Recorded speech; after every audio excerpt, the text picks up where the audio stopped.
Hey there everyone! Well, it is the month of December and you know what that means. It is time for the Avengers vs. X-Men Heroclix event. At this event, you will have to choose whose side you'll be fighting for. Will it be the Mighty Avengers, or will you be fighting for the heroic X-Men? In order to play in the event, you will have to purchase one of these two starter sets.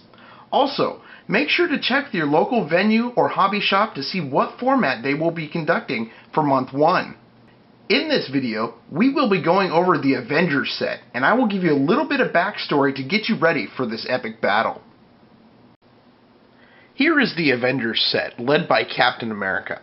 Now, you may know the story of the Avengers vs. X-Men, but for those who don't, let's go ahead and give you a little bit of backstory on the Avengers.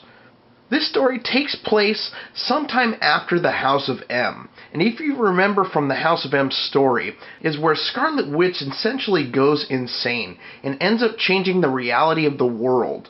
In this reality, the mutant population goes from millions to less than 200, effectively making the mutant population almost extinct.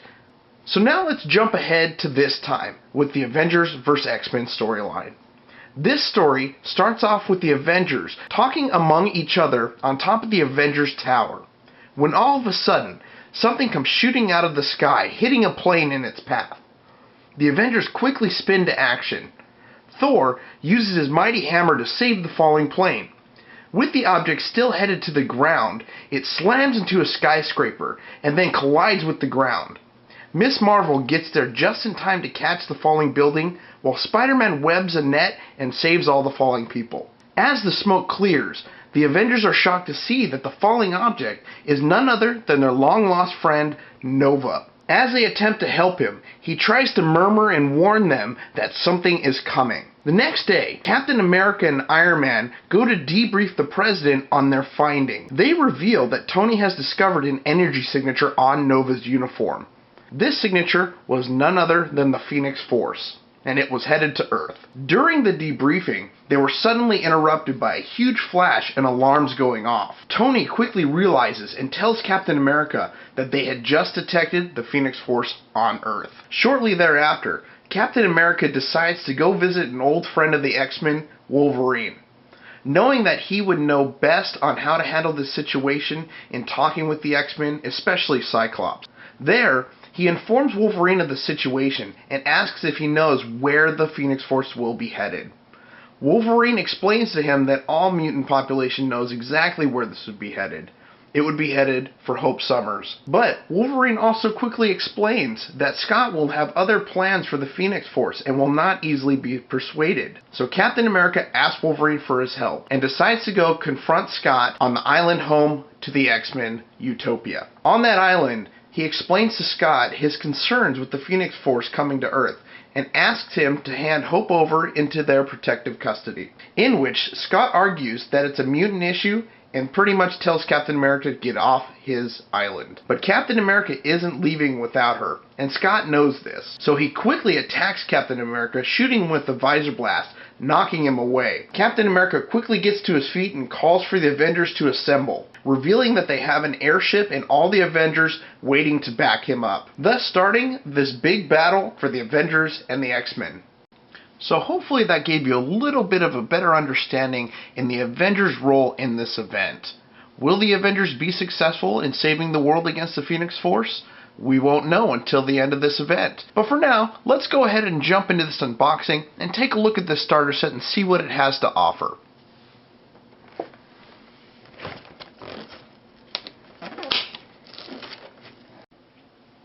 So we have everything unboxed, and let's go ahead and go over this set.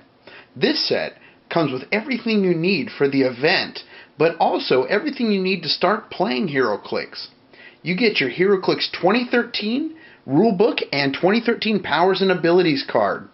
This set also comes with 2 full-color maps. Here we have your heavy and light objects as well as your terrain markers. You get 2 really awesome custom-looking Avengers dice.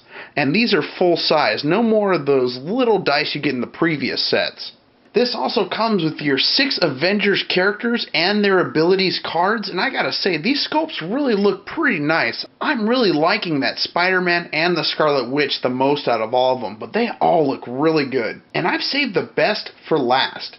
This is the first time I've ever seen a starter set come with markers. You get 6 Avengers markers tokens, and I have to say, these are actually pretty decent quality. They have the Avengers pictures on the front with their symbol on the back, and they are good weight. Decent quality for this set. So now let's go ahead and take a look at the characters in depth, as well as we're going to take a look at the 2 maps that come in this set. To start this off, we have the leader of the Avengers, Captain America. Cap can be played at 2-point values. The first at 200 points with 8 clicks of life, and the second at 100 points with 5 clicks. At both point values, Captain America is a tank. At 200 points, he starts off with running shot with an 11 attack, 18 impervious with 4 damage. Not to mention, his starting click for 100 points gives you running shot with a 10 attack, a 17 invulnerability, empower, and 3 damage. At any point value, this guy's really going to show your opponent he means business. Utilizing Captain America's improved movement, combined with running shot and charge alternating through the dial, is really going to allow Captain America to get to his target. Overall, Captain America brings a lot to the table. He has 2 traits that really make him the super soldier he is. The first is called Avengers Assemble. This allows Cap to use leadership. If you roll a 6 on your D6 roll, you may then place a friendly character with the Avengers keyword, a lower point value, and within 4 squares adjacent to him. But only if you remove an action token from that character. But wait, it gets even better. His second trait allows him at the beginning of his turn to choose either Combat Reflexes or ESD. He may then use that power to the beginning of his next turn. That's insane! That means he'll have a defense value of at least 17 to 20 throughout pretty much his whole dial. With his powerful stats, a buff to Incapacitate on his white ability, Perplex, and Exploit weakness, Captain America is a force all his own.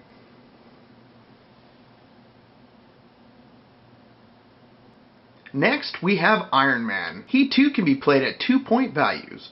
One at 150 points with 7 clicks of life, and the other at 100 points with 5 clicks. Iron Man has some huge potential, but I fear his defense stats won't hold up for long. At 150 points, he offers the most survivability, starting with an 18 impervious with running shot and a penetrating psychic blast for 4 damage is enough to make any of your opponents think twice before moving in. But Iron Man does have a helpful trait that'll help keep your opponents away, and it's called Enhanced Repulsors. It makes all of Iron Man's attacks generate knockback. This can be very useful if anyone gets too close. It's no secret that it's going to be tough getting to him, but if your opponent does manage to get to Tony, it's going to be hard for him to stay in the fight. With invulnerability on his second click and only toughness after that, Iron Man's defenses quickly get shut down. But with his Outwit and Perplex alternating with Range Combat Expert, Tony can dish out the damage to the bitter end. A player that keeps Iron Man protected on his team will create havoc for your opponents.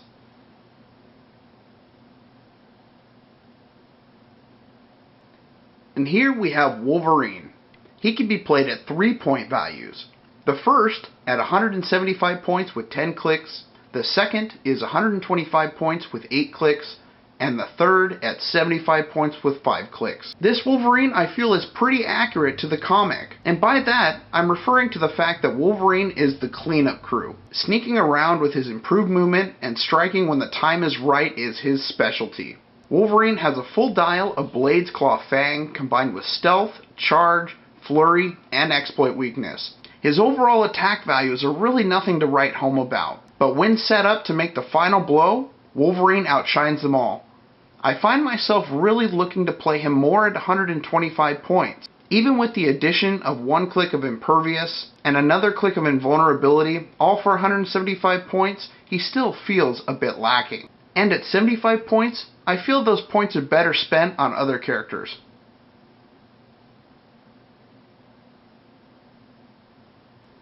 Next on our list is Thor. Thor is played at 2-point values. His first is 200 points with 8 clicks of life. and his second at 100 points with 5 clicks. Thor is a great example of an all-around great piece. At 200 points, Thor starts us off with Running Shot and Energy Explosion for 5 damage. Not to mention his trait is the real cake topper. This trait allows Thor to use Super Strength, but that's not even the best part. If Thor hits more than one opposing character with an attack, his damage dealt is penetrating. That's huge! Between Energy Explosion, Pulse Wave, and his 2 targets that are printed on his dial, Thor has the potential to make all of his attacks penetrating. Thor does have one weakness that I feel you should be aware about. He really lacks some solid defense values. Don't get me wrong, I love the fact that he has 4 clicks of Impervious followed by 2 clicks of Invulnerability, but even with those abilities, a 16 and 17 printed value is just not very hard to hit. On the upside, if you're hot with your Impervious rolls, Thor is going to be godlike.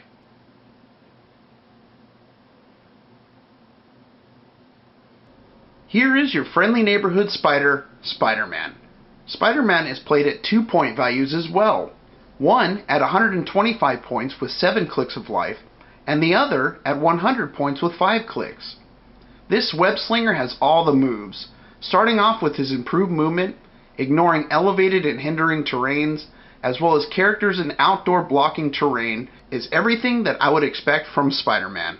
But playing Spider-Man at his full point value is looking much better than his 100 point line. For the extra 25 points, you get his white power called Strength and Speed of a Spider. This ability allows Spider-Man to use Incapacitate and the Move and Attack ability. If you use the Move and Attack ability, you then modify your attack value by -1 instead of -2, making it that much easier to hit your target. This guy is meant to be very annoying for your opponent. Swinging in and dealing damage and then swinging away, Spider-Man is armed with all kinds of abilities, from Super Strength and Precision Strike to Perplex and Outwit. Pair this guy with Captain America or Thor and have him swing in for the kill.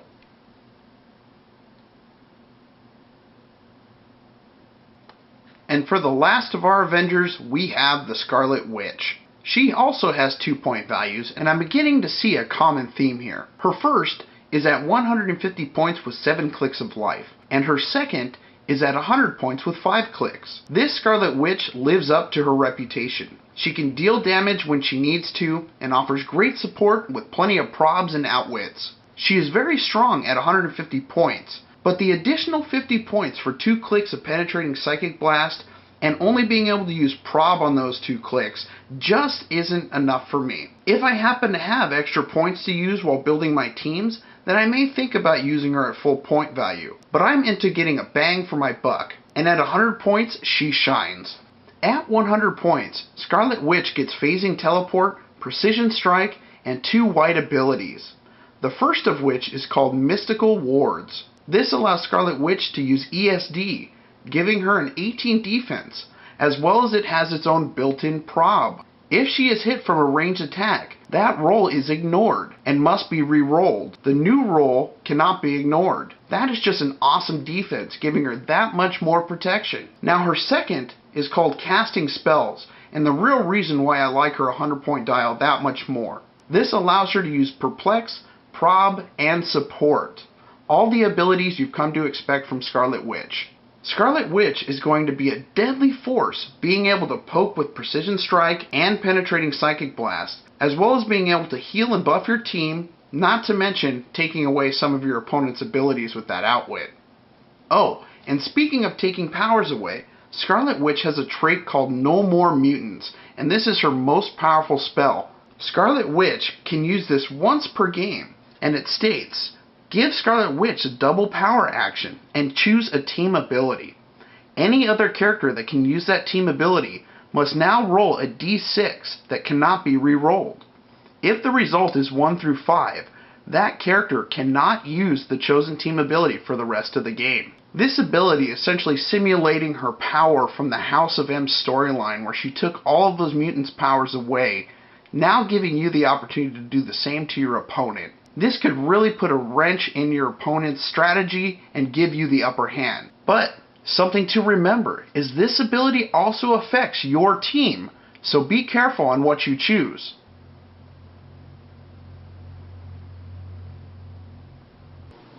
Alright guys, so let's go ahead and take a look at some of the maps we got in our Avengers Starter Set. This is the home island to the X-Men Utopia, and this is the west side. And I didn't realize this when I was doing the X-Men Starter Set, because in their maps they actually get this almost exact same map, but the other side is the Utopia East. Essentially what they look like you're able to do is you can combine them side by side and make one giant battle area, starting with the Avengers and the X-Men right on the coast. That could be really fun, getting a lot of people to play that, just a giant rumble. That's really kind of cool, Whiz Kids, and I did not know that, and I wish I did. But now you guys do. So let's take a look at this map. This map is pretty open. There's not a lot of coverage. There's a few blocking terrain markers up towards the top, towards the building area. You have your starting areas over here on the left, down the far side of the map, right in the middle, normal starting area that you're used to, except the one over here on the right, the other opponent's starting area, is just this little box in the corner. But that really shouldn't be too much of a problem, especially for either yourself or your opponent. Other than that, there is some hindering terrain kind of placed here and there around the map on the beach, and some water terrain located around the bottom edge up towards the right hand edge there. Now this map, like I was saying, is you're not going to have a lot of coverage to hide your support pieces or your range pieces to take shots at. And the reason is because of the Invincible Iron Man set, as you know, came out with a lot of improved targeting, as well as some of the X-Men and the Avengers that we went over do offer abilities where they ignore blocking terrain for outwit, or have improved targeting systems where they can shoot through it. So a lot of that is really going to be gone. You can try and use it to block yourself. Hopefully the opponent you're playing against doesn't have any of that improved targeting. But either way, this map is really meant just to be a giant rumble. So you expect to get down and dirty on this map, get in each other's faces, and hopefully you come out victorious.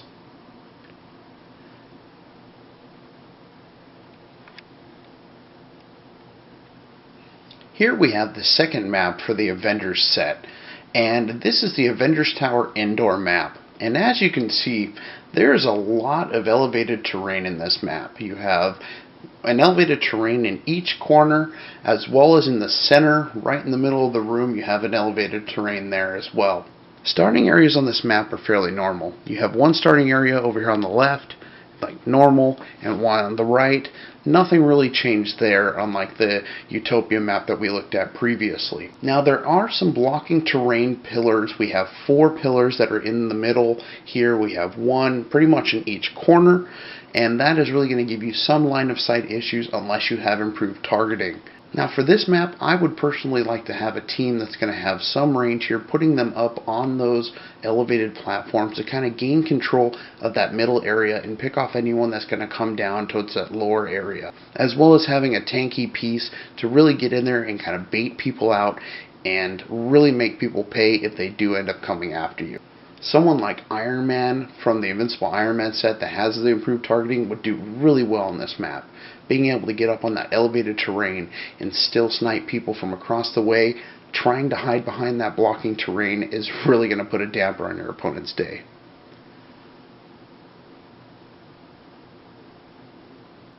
Alright, that does it for our Avengers Starter Set unboxing and review. I hope you enjoyed the video and got some great information from it. I'm curious to see which side you will be fighting for. So leave a comment down below letting me know if you will be siding with the Mighty Avengers or will you side with the heroic X-Men. While you're at it, give us a thumbs up and become a subscriber today. We have new videos and contests coming out soon. And as always, thank you for all your support, and maybe I'll see you during month 1 of the Avengers vs. X-Men event, and thank you for watching.